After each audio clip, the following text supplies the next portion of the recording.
Hello dear student, how are you. आज एक नया चैप्टर स्टार्ट करने वाले हैं। चैप्टर 6 कंप्लीट हुआ, देन हम चैप्टर 7 स्टार्ट करेंगे जिसका नाम है त्रिभुज। देखो, त्रिभुज के बारे में तो आप जानते ही हो कि त्रिभुज होता क्या है। त्रिभुज जिसकी 3 भुजाएं हो तो उसको हम त्रिभुज कहते हैं। तो इस चैप्टर में हम त्रिभुज की बारे में ही पढ़ने वाले हैं कि त्रिभुज की सर्वांग समता और उसके जो और नियम होते हैं ना, उसके बारे में हम देखेंगे। तो सबसे पहले हम त्रिभुज भूमिका। पिछली कक्षाओं में त्रिभुज और उनके विभिन्न गुणों के बारे में अध्ययन कर चुके हैं।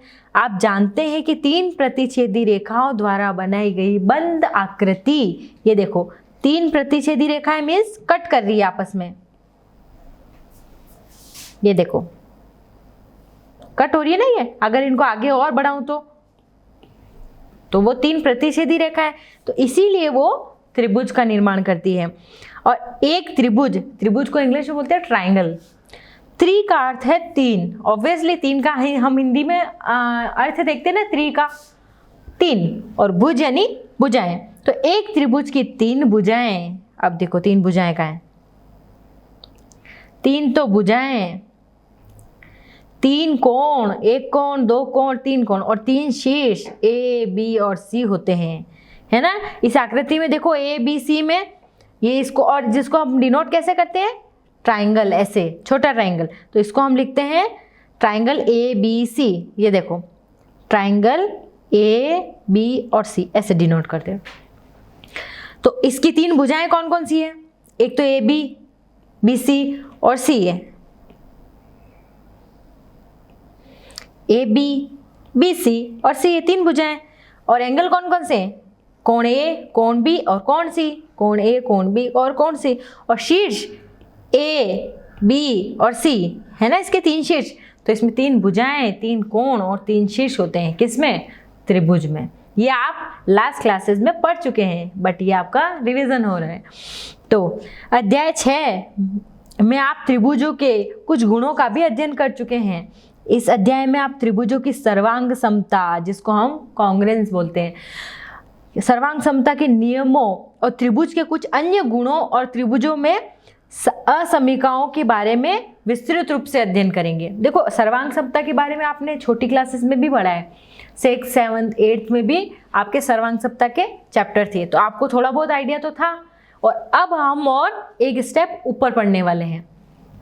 तो पिछली कक्षाओं में आप इन गुणों में से अधिकतर गुणों की सत्यता की जांच क्रियाकलापों द्वारा कर चुके हैं, और यहाँ हम इनमें से कुछ गुणों को सिद्ध भी करेंगे इस चैप्टर में। तो अब पढ़ेंगे त्रिभुजों की सर्वांग समता। देखो, पहले तो त्रिभुज का मतलब आपको समझ में आ गया। त्रिभुज किसको बोलते हैं, जिसके 3 भुजाएं हो, त्रिभुज। और सर्वांग समता, देखो सर्वांग समता का मतलब ये होता है एग्जैक्ट 2 चीजें एक जैसी। मतलब जैसे अगर कोई राउंड शेप है, एक कोई चूड़ी है, तो सेम उसी शेप की चूड़ी, देखो जैसे ये कोई राउंड शेप में चूड़ी है तो सेम उसी शेप की, बिल्कुल एज इट इज। ऐसे नहीं कि आप एक ही है तो इतनी बड़ी बना रहे हो, नहीं, बिल्कुल एग्जैक्ट। जैसे कभी आप 1 रुपए का कॉइन देखा है जो एक ही सेम ईयर का हो, ऐसे नहीं कि आप एक पुराना वाला देख रहे हो और एक नया वाला, वो नहीं, बिल्कुल सेम ईयर का। जैसे 5 रुपए का सिक्का है जो, तो बिल्कुल सेम एक जैसे होते हैं ना, बिल्कुल साइज में और बिल्कुल एग्जैक्ट एक जैसे। तो जैसे एटीएम कार्ड, आपने एटीएम कार्ड देखे ना, तो उनकी साइज देखना आप, सब कार्ड की साइज एक जैसी होती है, तो वो भी सर्वांग सम है। क्योंकि अगर साइज सेम नहीं होगी तो हम एक कार्ड दूसरी मशीन में नहीं डाल सकते, एक बैंक का, तो इसलिए वो भी एग्जैक्ट सर्वांग सम होने चाहिए। जैसे आपकी बुक्स है, तो जो 9th क्लास की बुक है वो एग्जैक्ट सब बच्चों के लिए सेम होगी। जो आपकी टेक्स्ट बुक है मैथ्स की, तो वो भी एक तरह से सर्वांग सम है। इसका मतलब कि बिल्कुल 2 चीजें एग्जैक्ट सेम हो, कि अगर मैं उनको बिल्कुल ओवरलैप कर दूं एक दूसरे के ऊपर, तो आपको नजर नहीं आए कि पहली वाली कौन सी थी और दूसरी वाली कौन सी थी। तो इसी को मैं सर्वांग समता बोलूंगी। क्लियर? अब थोड़ा बहुत आपको क्लियर हो रहा है कि सर्वांग समता किसको कहते हैं, और आगे हम क्वेश्चन करेंगे तो उससे आपको बहुत अच्छे से समझ में आने वाला है। अब देखो,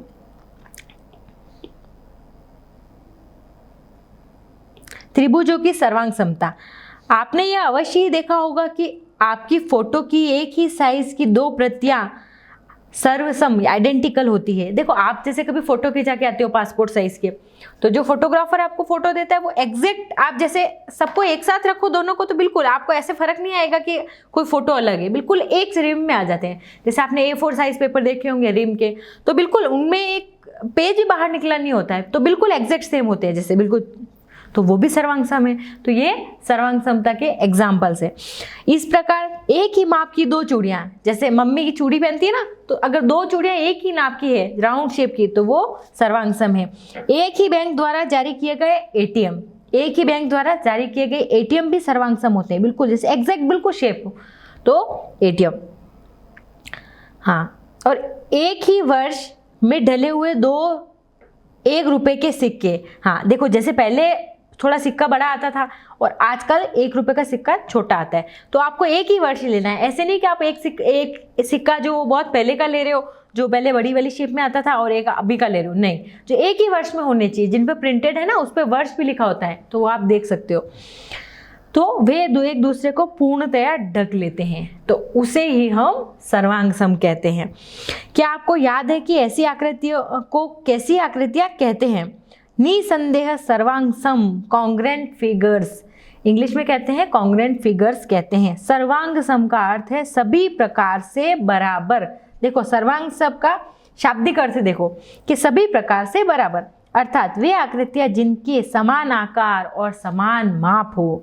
समान आकार, जैसे आपने कोई त्रिभुज बनाया, तो ये एक कोई त्रिभुज है और ये दूसरा कोई त्रिभुज है, तो इसके समान आकार, ये सर्वांग सम है ना, बिल्कुल एग्जैक्ट, मतलब इसकी आकार शेप भी बराबर हो, बिल्कुल दिखने में एग्जैक्ट सेम हो दोनों, तो वो मेरा सर्वांग सम कहलाता है। अब आपको क्लियर हो रहा है ना सर्वांग सम का मीनिंग? चले आगे। यस, अब एक ही त्रिज्या के दो वृत्त खींचिए और एक दूसरे पर रखिए। देखो त्रिज्या अगर समान होगी तो वृत्त की परिधि और जो वृत्त का एरिया होगा वो भी समान होगा, बिल्कुल बिल्कुल बराबर राउंड शेप में आएंगे वो, ऐसे बिल्कुल सेम एक जैसे, तो वो भी मेरे सर्वांग सम होंगे। हाँ, तो ये एक दूसरे को पूर्णतया ढक लेते हैं। यस, तो इसे हम सर्वांग सम कहते हैं। सर्वांग सम मतलब आप दो चीजें बिल्कुल एक दूसरे के ऊपर ओवरलैप कर दो और आपको नजर ही नहीं आए कि उसमें पहली कौन सी और दूसरी कौन सी, तो वो सर्वांग सम कहलाता है। अब इस क्रियाकलाप को एक दो भुजाओं, ये माप की भुजाओं वाले दो वर्गों को खींचकर फिर एक वर्ग को दूसरे पर रखकर देखिए। जैसे ये कोई वर्ग है एग्जैक्ट सेम, एक वर्ग को मैंने दूसरे वर्ग पे रखा और इनका देखा तो ये बिल्कुल एग्जैक्ट सेम है ना, तो ये आपस में सर्वांग सम है। वर्ग सर्वांग सम है। समबाहु त्रिभुज भी सर्वांग सम है। समबाहु त्रिभुज क्या होता है? समबाहु, जिसकी तीनों भुजाएं बराबर हो, तो वो भी आपस में सर्वांग सम होंगे। जैसे दो त्रिभुज है, ये समबाहु है जिसकी तीनों भुजाएं बराबर है, तो ये आपस में सर्वांग सम है। अब आप सोच सकते हैं कि हम सर्वांग समता का अध्ययन क्यों कर रहे हैं। आपने अपने रेफ्रिजरेटर में बर्फ की ट्रे, आइस ट्रे होती है ना फ्रिज में, वो देखी होगी। ध्यान दीजिए कि बर्फ जमाने के लिए बने सभी खांचे सर्वांग सम है। एग्जैक्ट एक जैसे होते हैं ना, जैसे जो एक जैसे हैं, ऐसे नहीं होती क्योंकि ट्रे में अलग शेप भी होती है, जैसे आधे अलग होते हैं आधे अलग, लेकिन जो एक जैसे हैं वो सारे एक जैसे होंगे। देखना, ये सभी आयताकार या वृत्ताकार या सभी त्रिभुजाकार हो सकते हैं। जब भी सर्वांग सम वस्तुएं बनानी होती है तो सांचे बनाने के लिए सर्वांग समता की संकल्पना का प्रयोग किया जाता है। जैसे बिल्कुल एक जैसे, जैसे बिस्किट्स आपने देखे, जो आप बिस्किट खाते हो पार्ले जी, एक ही पैकेट के, ऐसे नहीं कि आप अलग पैकेट वाला पार्ले जी ले रहे हो, वो नहीं, सेम पैकेट के, तो उसमें सारे बिस्किट देखना बिल्कुल एक जैसे होते हैं ना। कोई ऐसा कभी देखा आपने एक बिस्किट थोड़ा बड़ा हो गया एक छोटा हो गया? नहीं, तो वो बिस्किट भी सर्वांग सम है। जैसे आपने ब्लेड देखी होगी घर पे, शेविंग ब्लेड, तो उसमें बिल्कुल जो साइज देखिए अपने ब्लेड की, बिल्कुल सारी एक जैसी होती है ना। अगर आप उनको एक साथ रखोगे तो बिल्कुल लगेगा कि एग्जैक्ट एक जैसे है ना। तो अब समझ में आ रहा है सर्वांग समता किसको कहते हैं। और पेन की रिफिल, अब जैसे अपन बॉल पेन यूज करते हैं, तो जब एक रिफिल खत्म हो जाती है तो हम क्या करते हैं, आजकल तो यूज एंड थ्रो वाले भी आते हैं, लेकिन हाँ वो वाले जिसमें हम रिफिल डाल सकते हैं, अच्छी क्वालिटी की पेन। तो अगर आप सेम रिफिल नहीं डालोगे तो ऊपर नीचे होंगे और वो एडजस्ट नहीं होगा। लेकिन अगर आपने सेम रिफिल डाली है तो पुरानी वाली रिफिल और नई वाली रिफिल बिल्कुल एग्जैक्ट एक जैसी है कि नहीं है, तो वो क्या है? सर्वांग सम। अब समझ में आ रहा है सर्वांग समता के एग्जाम्पल। यस, कभी कभी आपको रिफिल बदलने में भी कठिनाई हो सकती है यदि नई रिफिल आपके पेन की साइज का न हो। ठीक है, स्पष्टतः रिफिल तभी पेन में लग पाएगा जब पुरानी रिफिल और नई रिफिल सर्वांगसम होंगे। देखो यही बोल रहा है। आप दैनिक जीवन की स्थितियों में ऐसे अनेक उदाहरण ज्ञात कर सकते हैं जहां वस्तुओं की सर्वांगसमता का उपयोग किया जाता है। क्या आप सर्वांगसम आकृतियों के कुछ और उदाहरण सोच सकते हैं क्या? बताओ, आप बताओ कुछ और एग्जाम्पल जो सर्वांगसम हो। जैसे मैंने अभी बताया, बिस्किट के सारे बिस्किट, ब्लेड की जो अंदर हर ब्लेड्स अपनी बिल्कुल एग्जैक्ट एक जैसी होती है जो पैकेट की। और कोई भी दूसरे एग्जाम्पल, जैसे कोई स्क्वायर है या चूड़ी है तो वो एकदम एक जैसी। A4 साइज के रिम के पेपर होते हैं ना वाइट कलर के, वो भी सारे एक जैसे, वो सर्वांगसम है। तो आप कोई से भी एग्जाम्पल दे सकते हो। अब ये कोई आकृति 7.3 का 1 है, वर्ग के सर्वांगसम है कि नहीं? आकृति सेकंड और आकृति थर्ड में दिए गए वर्ग स्पष्टतः आकृति फर्स्ट के वर्ग के सर्वांगसम नहीं है, परंतु फोर्थ में दिया हुआ वर्ग फर्स्ट में दिए हुए वर्ग के सर्वांगसम है। अब देखो एक बार फर्स्ट, सेकंड, थर्ड और फोर्थ, इन चारों को ध्यान से देखो। अब आपको क्या दिख रहा है? ये मेरा कुछ इस साइज का है, ये इससे थोड़ा सा बड़ा है, ये इससे और बड़ा है, और ये कुछ फर्स्ट वाले के बराबर लग रहा है, इस वाले के, दिख रहा है ना? तो मैं ये कह सकती हूं कि कौन कौन सर्वांगसम है, कौन कौन एग्जैक्ट आपको एक जैसे दिख रहे हैं? फर्स्ट और फोर्थ। देखो सर्वांगसमता का मतलब ये नहीं होता कि ये स्क्वायर है और ये भी स्क्वायर है तो ये सर्वांगसम होंगे। नो, सर्वांगसम मीन्स बिल्कुल एग्जैक्ट सेम। ऐसे नहीं कि आप एक छोटा वर्ग बना रहे हो और एक बड़ा वर्ग बना रहे हो तो वो सर्वांगसम होंगे। नो, वो सर्वांगसम नहीं। उनकी साइज एंड शेप बिल्कुल एग्जैक्ट सेम होनी चाहिए। मतलब आप एक को दूसरे पे रख दो ना तो आपको नहीं नजर आना चाहिए कि पहला कौन सा था और दूसरा कौन सा था। इसका मतलब ये होता है। तो अब फर्स्ट और फोर्थ ये दोनों एग्जैक्ट दिख रहे हैं ना बराबर, तो सर्वांगसम कौन हो गए? फर्स्ट वाली इमेज और फोर्थ वाली इमेज। सेकंड और थर्ड सर्वांगसम नहीं है। आगे चले, ये तो थी वर्ग की सर्वांगसमता, लेकिन अब हम इस चैप्टर में त्रिभुजों की सर्वांगसमता के बारे में पढ़ने वाले हैं। तो ये कुछ इमेज दे रखी है। आप पहले से जानते हैं कि दो त्रिभुज सर्वांगसम होते हैं यदि एक त्रिभुज की भुजाएं दूसरे कोण कोण दूसरे त्रिभुज की संगत भुजाओं और कोण के बराबर हो। देखो त्रिभुजों में सर्वांगसमता आप कैसे प्रूव कर सकते हो? जब उस त्रिभुज, पहले त्रिभुज की सभी भुजाएं दूसरे त्रिभुज की सभी भुजाओं के बराबर हो और पहले त्रिभुज के सभी कोण दूसरे त्रिभुज के सभी कोण के बराबर हो, तभी वो दोनों त्रिभुज आपस में सर्वांगसम होंगे।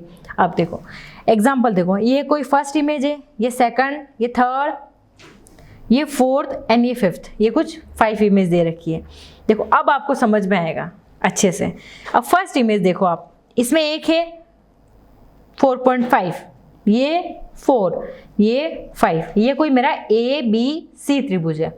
सेकंड ये है R, Q और P, ये है D, E और F। ये अब देखो ये तो त्रिभुज देखने में तो आपको सारे सेम लग रहे हैं, लेकिन इनकी भुजाओं के नाप देखो, ये है 4.5, ये 4 और ये 5। क्लियर? सेकंड वाले में चलते हैं। 4.5, 4, 4.5 और 5। देखो तीनों भुजाओं के नाप भी देखते जाना है आपको। हल्का सा भी चेंज हुआ, पॉइंट का भी डिफरेंस हुआ तो वो सर्वांगसम नहीं होंगे। देखो अभी ये दोनों तो लग रहे हैं। आगे चले, सेकंड ये 4, 4.5 और 5 अभी भी लग रहे हैं। आगे 4.5, 5 और 4 ये भी लग रहे हैं। अब देखो ये 5, 5 और 5 हो गया ना चेंज। तो त्रिभुज ABC सर्वांगसम है PQ RPQ के और DEF के और MNR के, लेकिन STQ के नहीं हैं, क्योंकि इसकी भुजा का नाप देखो 5, 5, 5। नहीं, ये नहीं हो सकता क्योंकि एग्जैक्ट सेम आना चाहिए। अभी हमने क्या पढ़ा त्रिभुजों के केस में कि वो दो त्रिभुज तभी सर्वांगसम होंगे यदि एक त्रिभुज की भुजाओं और कोण दूसरे त्रिभुज की भुजाओं, संगत भुजाओं और कोण के बराबर हो, तभी। तो अब इसमें भुजाएं बराबर नहीं हैं, अभी कोणों की बात नहीं कर रहे हैं हम, लेकिन सिर्फ भुजाएं ही बराबर नहीं है तो आगे कोण भी सर्वांगसम नहीं होंगे। तो इस वाली इमेज में जो 5वीं फिफ्थ है ना, ये सर्वांग सम नहीं है। तो इसमें देख लो, तो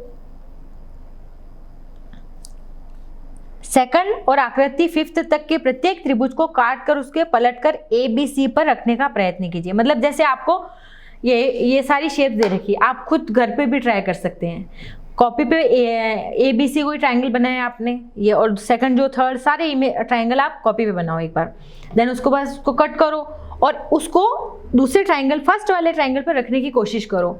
तो अगर आप बिल्कुल देखोगे कि ए बी सी वो पूर्णतः ढक जा रहा है, जैसे आपको ऐसे नहीं कि साइड से दिख रहा है या वो, तो वो सर्वांग सम नहीं है। अगर एग्जैक्ट बिल्कुल उसके ऊपर ओवरलैप हो रहा है ना, तो वो सर्वांग सम है। तो आप ऐसे प्रैक्टिकल भी कर सकते हो घर पे।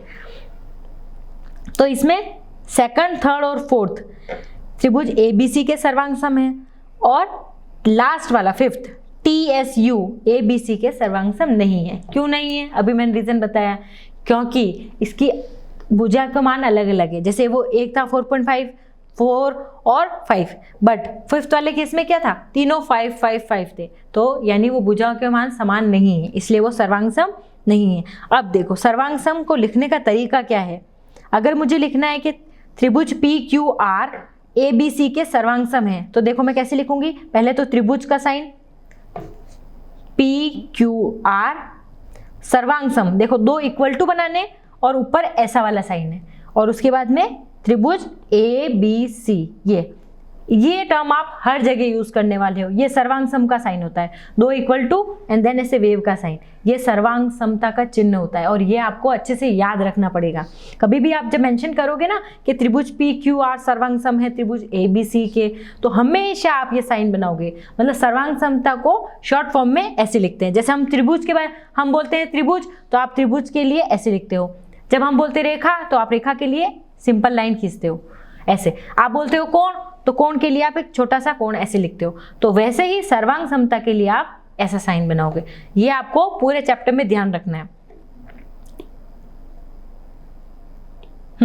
तो अब पी क्यू आर सर्वांग सम है ए बी सी के। अब पी क्यू आर की भुजाएं ए बी सी की संगत भुजाओं पर पड़ेगी और ऐसे कोण के लिए भी होगा। जैसे अगर मैं अगर मैंने ए बी सी के ऊपर एग्जैक्ट पी क्यू आर को रखा, तो उसकी हर भुजा उसकी संगत भुजा के बराबर होगी। जैसे ये कोई ए बी और सी है, ये पी, ये क्यू और ये आर है, तो जो ए बी है वो पी क्यू के बराबर होगी, और ए सी है वो पी आर के बराबर होगी, और बी सी है वो क्यू आर के बराबर होगी। ऐसे उसकी संगत भुजा के बराबर होगी, तभी वो सर्वांग सम होगा। और कोणों में भी सर्वांग समता चेक कर सकते हैं। जैसे कोण ए कोण पी के बराबर होगा, कोण बी कोण क्यू के बराबर होगा, कोण आर कोण सी के बराबर होगा। ऐसे उनके संगत त्रिभुज भी हम देखेंगे, सॉरी कोण भी हम देखेंगे कि उसके संगत कोण कौन कौन से, तभी वो सर्वांग सम होगा। तो जैसे अर्थात भुजा पी क्यू ए बी को ढकती है, यस।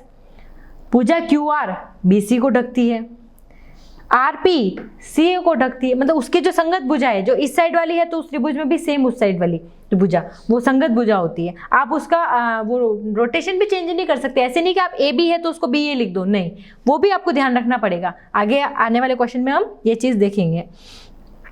अब कोण पी ए को ढक रहा है, क्यू बी को ढक रहा है, और सी आर को ढक रहा है, ये कोण। तो साथ ही दोनों त्रिभुजों के शीर्षों में एक एक संगतता है। अर्थात P शीर्ष A के संगत है, Q B के संगत है, और R C के संगत है। तो इसको हम कैसे लिख सकते हैं कि P A के संगत है, ऐसे Q B के संगत है और R C के संगत है। ध्यान दीजिए, इस संगतता के अंतर्गत त्रिभुज पी क्यू आर सर्वांग सम है त्रिभुज ए बी सी के, परंतु इसे देखो क्यू आर पी, देखो आ गया ना जो मैं बोल रही थी। देखो आपने पहले लिखा है, लिखने का फर्क है, ये भी आपको बहुत इंपॉर्टेंट चीज याद रखनी है। आपने लिखा है पी क्यू आर सर्वांग सम है त्रिभुज ए बी सी के, ठीक है। जो पहला है वो पहले के साथ ही मैच होना चाहिए। P की बात करें तो वो A के साथ मैच होगा, यानी जो P है वो किसके संगत है, A के, Q है वो B के, और R है वो C के।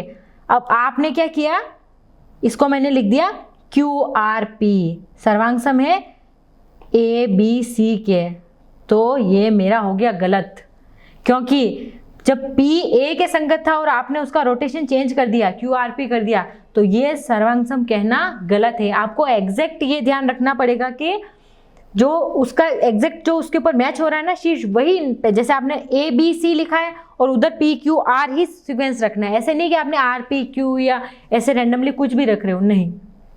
इस चीज़ में ये चीज़ बहुत ध्यान रखने वाली है कि अगर आपने AB लिखा है तो आप AB ही लिखेंगे उसको, ऐसे नहीं कि आप BA लिख रहे हो उसको, नो। ये आपको याद रखने की, जो सीक्वेंस है ना वो आपको याद रखने की ज़रूरत है।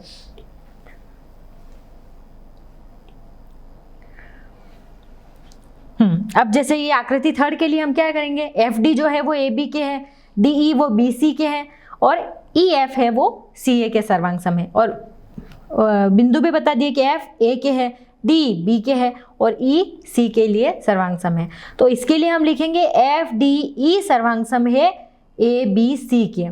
बट हम इसको, मैंने क्या बोला, क्रम आपको नहीं बदलना है, तो आप इसको ऐसे नहीं कि FDE को DEF लिख दो, जो लिखने में सरल होता है। हम कोशिश करते हैं ना कि ABCD के क्रम में जो जैसे D पहले आता है तो DEF लिखते हैं, पर हमको ये चीज़ इसमें नहीं करनी है, हमको FDE ही लिखना है जो ABC के सर्वांग सम है, तो ये लिखना गलत होगा। तो आकृति 4 में त्रिभुज और ABC के बीच संगतता लिखिए, इसमें भी आप लिख सकते हैं। और 5वां तो सर्वांग सम नहीं है, तो हम उसको ABC के सर्वांग सम नहीं बता सकते। अब देखो, वेरी मोस्ट इंपॉर्टेंट अब टर्म आने वाली है। अतः त्रिभुजों की सर्वांग समता को सांकेतिक रूप में लिखने के लिए उनके शीर्षों की संगतता को सही प्रकार से लिखना आवश्यक है। यही बात मैं बोलना चाह रही हूँ कि सांकेतिक रूप में लिखने के लिए उनकी संगतता भी सही रूप में लिखनी चाहिए। कि जैसा ये ABC कोई ट्रायंगल है और ये कोई मेरा PQR है, ये मेरा है A B और C, और ये P Q और R, तो आप A को P के साथ संगत बता रहे हो, B को Q के साथ और C को R के साथ में, तो आप उसका क्रम चेंज नहीं करोगे। आप ऐसे नहीं कहोगे कि A R के साथ संगत है, नहीं, जो एग्जैक्ट है वो आप एग्जैक्ट ही लिखोगे। और अगर आप A से स्टार्ट करे हो कि A B और C, तो सर्वांग सम होगा। अब A ऊपर था और वापस सबसे ऊपर कौन है, P, तो P स्टार्टिंग में आएगा, P Q और R, ऐसे बिल्कुल एग्जैक्ट। आपको क्रम भी चेंज नहीं करना है, आप P R Q नहीं करोगे, आपको P Q R, अगर आपने A B C ऐसे लिखा है तो P Q R भी ऐसे कैसे लिखोगे, इसमें आप क्रम चेंज नहीं करोगे, वरना क्वेश्चन गलत हो जाएगा।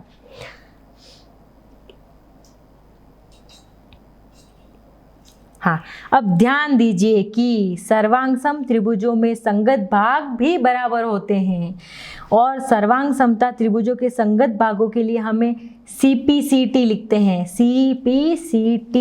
ये चीज़ बहुत बहुत इंपॉर्टेंट है और आपको याद रखनी पड़ेगी, क्योंकि आगे आने वाले क्वेश्चन में हम डायरेक्ट ये टर्म यूज लेंगे कि अगर दो त्रिभुज सर्वांग सम है तो उनके संगत भाग भी सर्वांग सम और बराबर होंगे। तो इसलिए हम इसके लिए शॉर्ट फॉर्म में लिखेंगे CPCT, जिसको हिंदी में बोलते हैं सर्वांग सम त्रिभुजों में संगत भाग बराबर होते हैं, ये वाली टर्म। तो अब जब भी मैं CPCT यूज लूँ क्वेश्चन में, तो आप समझ जाना कि सर्वांग सम त्रिभुजों में संगत भाग बराबर होते हैं, इसके लिए मैंने यूज लिया है। अब देखो, इसको मैं आपको समझाती हूँ। जैसे आपने बोला कि ये मेरा त्रिभुज ABC और ये PQ और R, ये त्रिभुज ABC और सर्वांग सम है त्रिभुज PQR के। अब सर्वांग समता सिद्ध कैसे करते थे, या तो तीनों भुजाएं बराबर हो या दो कोण बराबर हो, ये अभी हम आगे आने वाले पार्ट में पढ़ेंगे। लेकिन तो आपने ये बताइए कि मैं तीनों भुजाएं बराबर करी हूँ, तो आप कहोगे AB बराबर है PQ के, AC बराबर है PR के और BC बराबर है QR के, ये आपस में बराबर है। तो आपने कहा मैंने SSS सर्वांग समता प्रूव करी, साइड इक्वल है। तो उस अकॉर्डिंग मैं ये बोल सकती हूँ कि मेरा एंगल A एंगल P के बराबर है, एंगल A एंगल P के बराबर है। तो अगर त्रिभुज सर्वांग सम है तो उसके संगत भाग भी बराबर होंगे। तो अब पहले तो आपने सर्वांग समता सिद्ध कर दी, कि तीनों भुजाएं बराबर है, तो उसके अकॉर्डिंग आप अब कोणों की सर्वांग समता भी, कोणों की इक्वलिटी भी आप चेक कर सकते हैं कि कोण ए पी के बराबर होगा। तो उसमें मैं लिखूंगी कि कोण ए पी किसके बराबर इक्वल है। क्यों इक्वल हुआ? By the rule of CPCT, क्योंकि सर्वांगसम त्रिभुजों के संगत भाग बराबर होते हैं, इसलिए मैंने सीपीसीटी रूल लगाया। अब क्लियर हो गया। अब जब नेक्स्ट टाइम में मैं सर्वांग समता प्रूफ करने के बाद में और कोई कोण या कोई भुजा बराबर करूं, देन उसके बाद में मैं ये लिखूंगी by the rule of CPCT, क्योंकि सर्वांगसम त्रिभुजों के संगत भाग बराबर होंगे।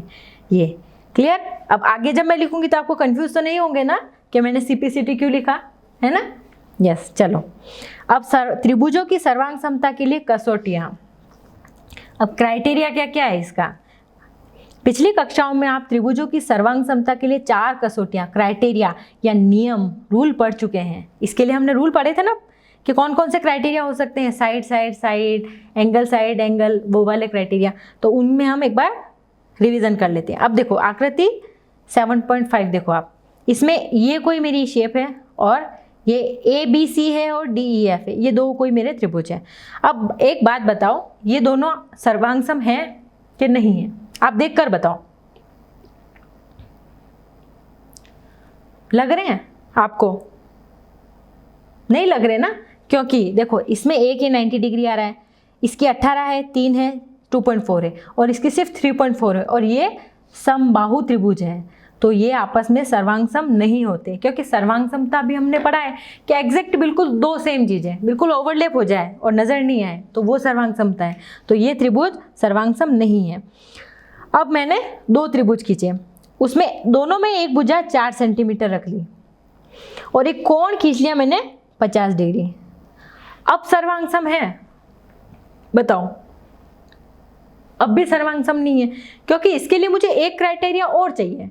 या तो मुझे एक एंगल पता चल जाए और या फिर मुझे एक भुजा पता चल जाए, कि जैसे मुझे एक 4 सेंटीमीटर या 5 सेंटीमीटर एक भुजा और पता चल जाए, तो उसके अकॉर्डिंग मैं सर्वांगसम बोल सकती हूँ। लेकिन ये दोनों क्राइटेरिया अभी तक मेरी सर्वांगसमता सिद्ध करने के लिए पर्याप्त नहीं है, अभी इनफ नहीं है, मुझे एक और आइडिया, एक और आंकड़ा चाहिए।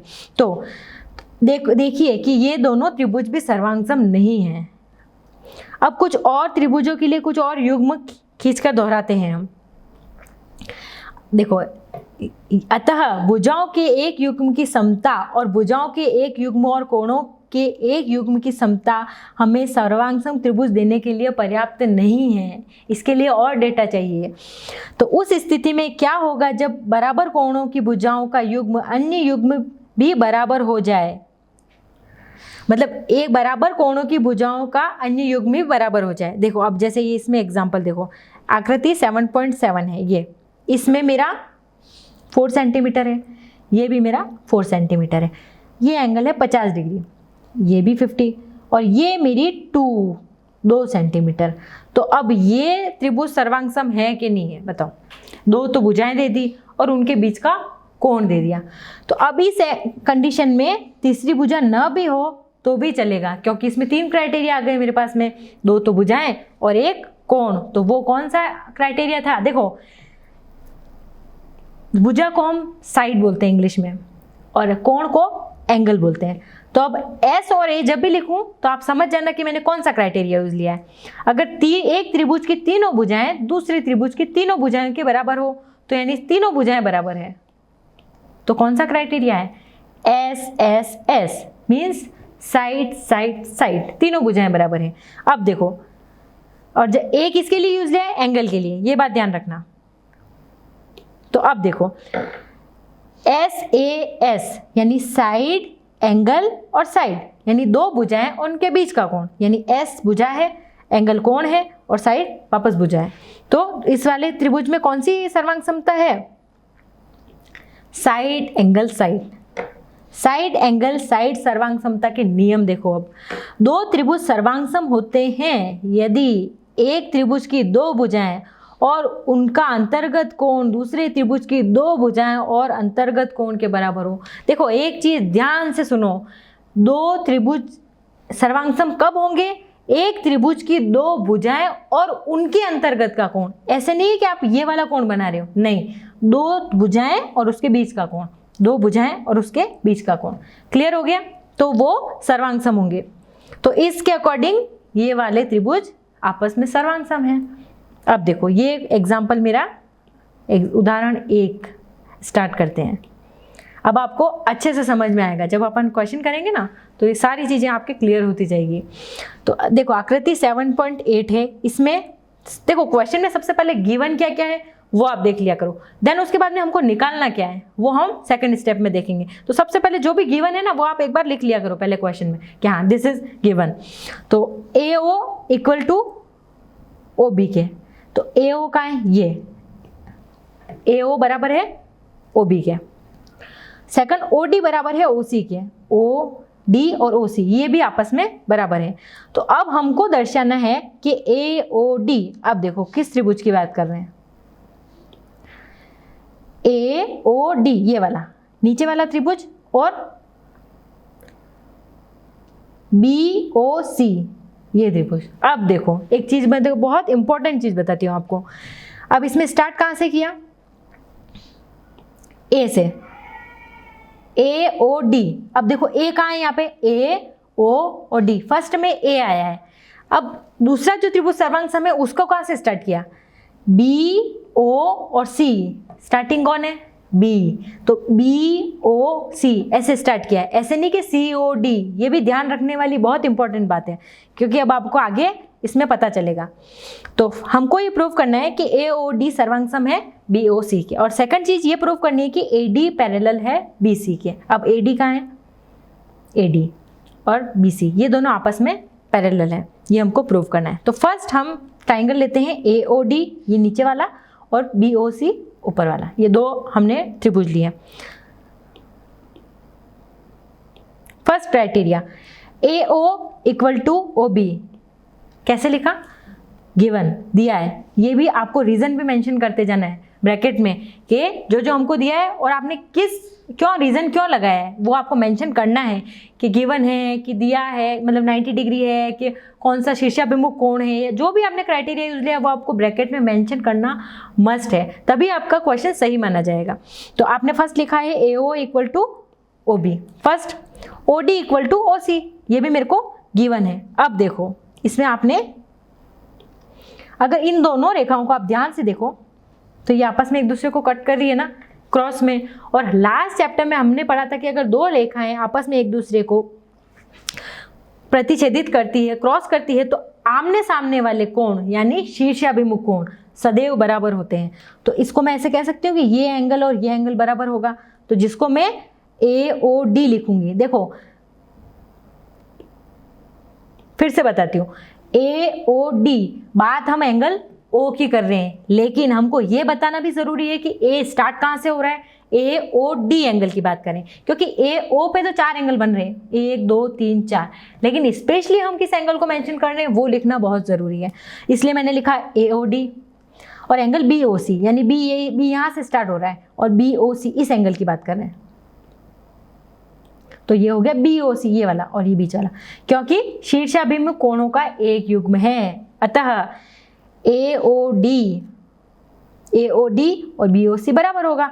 अब यहाँ पे 3 चीजें प्रूव हो गई। सर्वांग समता सिद्ध करने के लिए 3 चीजें होनी चाहिए, ये हमने अभी देखा था लास्ट में। तो इसमें क्या क्या बराबर है, देखो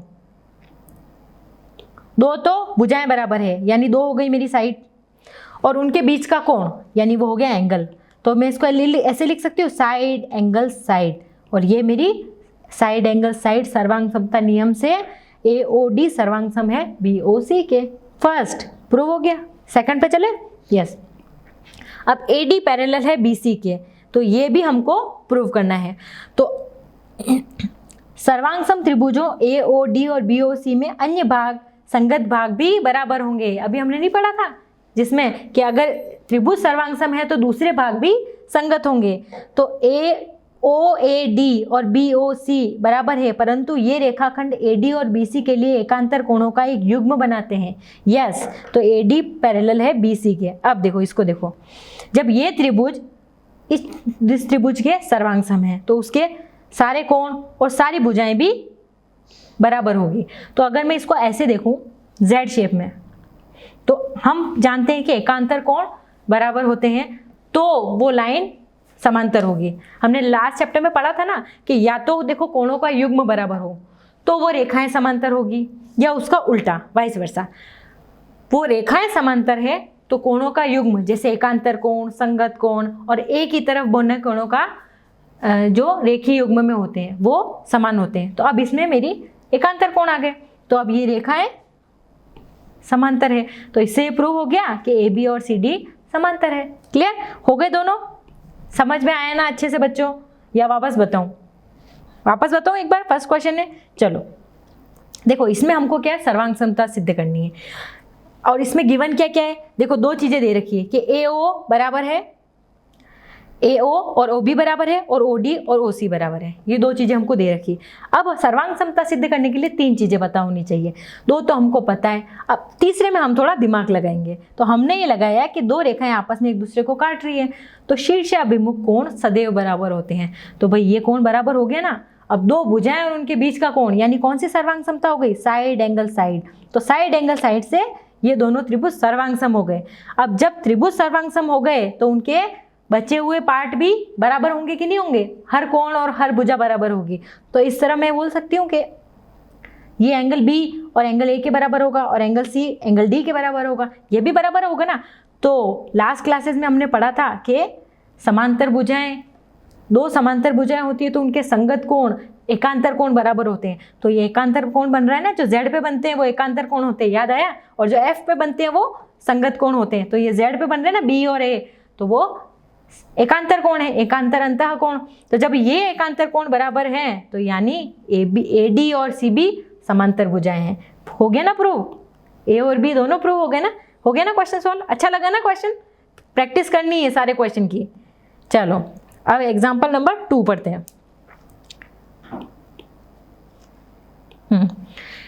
ए बी एक रेखाखंड है। अब देखो ए बी देख लो पहले, ये ए बी है और रेखा एल इसका लंब समद्विभाजक है। लंब समद्विभाजक मतलब उसको दो बराबर भागों में बांट रहा है, और लंब भी है, मतलब जो एंगल है वो 90 डिग्री है। इसका मतलब ये होता है यदि एल पर स्थित पी कोई बिंदु है तो दर्शाइए। अब ये एल कोई रेखा है, उस पर पी कोई बिंदु है, ठीक है। दर्शाइए कि पी बिंदु ए और बी से समदूरस्थ दूरी पर है। मतलब आपको ये प्रूफ करना है कि ए पी और पी बी दोनों बराबर हैं, ये आपको प्रूफ करना है। तो सबसे पहले तो हम ये प्रूफ करने के लिए एक बार हम दोनों त्रिभुजों की सर्वांग समता सिद्ध कर देते हैं, और जब सर्वांग सम हो जाएंगे तो उसका हर एंगल और हर उसकी भुजा बराबर हो जाएगी। तो अगर जब फिर ये दोनों भी बराबर हो जाएगी तो ये हो जाएगी, तो यानी ये दोनों सम दूरी पर है, यानी समदूरस्थ है, यानी ये दोनों बराबर हैं। करें स्टार्ट। देखो एल लंब है ए बी पर, ये कोई मेरी किरण है, भुजा रेखा है एल, और वो ए बी पर लंब है। तो ए बी के मध्य बिंदु सी से होकर जाती है। ये कोई सी है जो उसका मध्य बिंदु है, यानी A C equal to B C है, ये हमको गिवन है। आपको दर्शाना है कि P A equal to P B, हमको ये प्रूव करना है कि ये इक्वल टू है इसके, ये हमको प्रूव करना है। इसके लिए पी सी ए, देखो दो ट्राइंगल लेंगे, एक तो लेंगे पी सी ए ये वाला, और दूसरा लेंगे पी सी बी, ये देखो पी सी बी, ये मैंने दो अलग अलग डिनोट कर दिया, ट्राइंगल से हमको करना है। तो देखो अब आपको स्टार्ट करने से पहले आपको रीजन भी लिखने सारे, बिल्कुल सिस्टमेटिक तरीके से क्वेश्चन सॉल्व करोगे तभी आपको full out of full marks मिलेंगे। तो ए सी इक्वल टू बी सी, ये वाला इक्वल है, ये क्यों, रीजन क्या है, ये सी ए बी का मध्य बिंदु है। इसने कहा ना अभी कि ये रेखा जो है एल वो उसको समद्विभाजित कर रही है, इसका मतलब ये मध्य बिंदु है, और जब मध्य बिंदु है तो इसका मतलब वो उस रेखा को दो बराबर भागों में बांट रही है, यानी इन दोनों की लंबाई इक्वल है।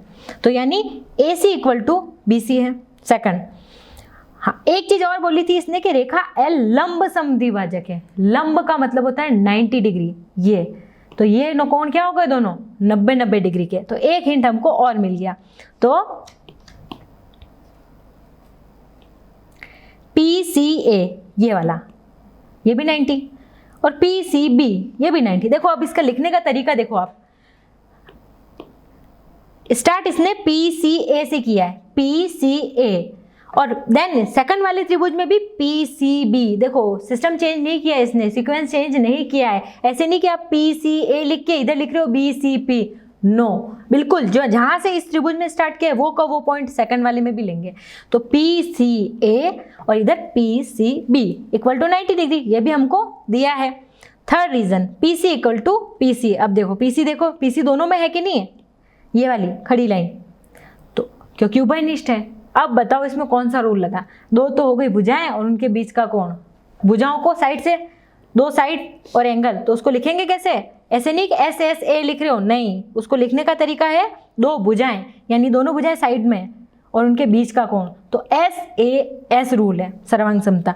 तो अब जब ये त्रिभुज आपस में दोनों सर्वांग सम हो गए तो उनकी हर भुजा और हर कोण बराबर होगा, तो मैं कह सकती हूँ कि PA इक्वल टू PB है, होगा ना।